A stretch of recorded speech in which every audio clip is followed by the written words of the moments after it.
for I'm Disney lucky. Online. I'm lucky I get Michael twice. Oh, well, thank you. That's very kind of you to say.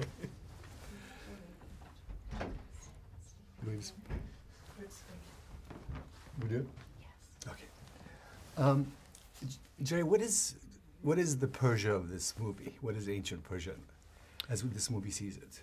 Well, I think it's complicated. It's very, Shakespearean with the drama in the palace and what goes on between brothers and the king and the one brother who's the street urchin who is basically adopted into the royal family, has no royal blood.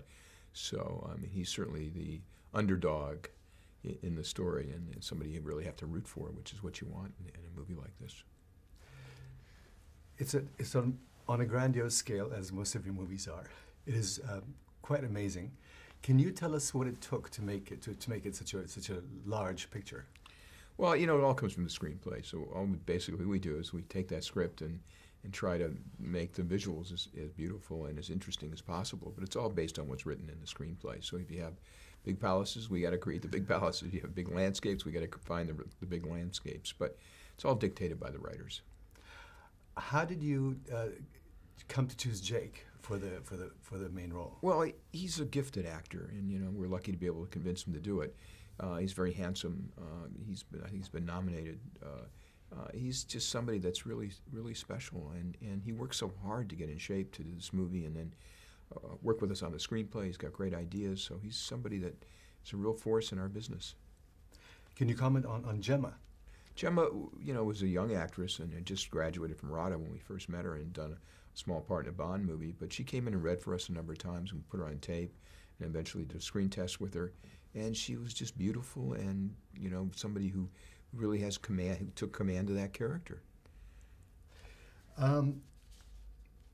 You hired Mike Newell to do this. Right. Why Michael?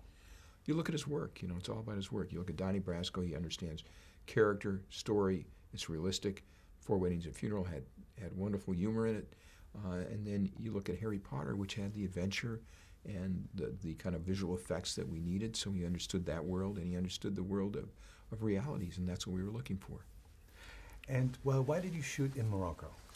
That's where had we been able to go into Persia, we would have gone into Persia, you can't go in there right now. So we had to find a location that was suitable and looked very much like Persia. So we found Morocco, and Morocco is also very film friendly. They want you to come there, they want you to film and make your life very easy there. Can you tell us about the special effects? The special effects is, again, the embellishment of the story.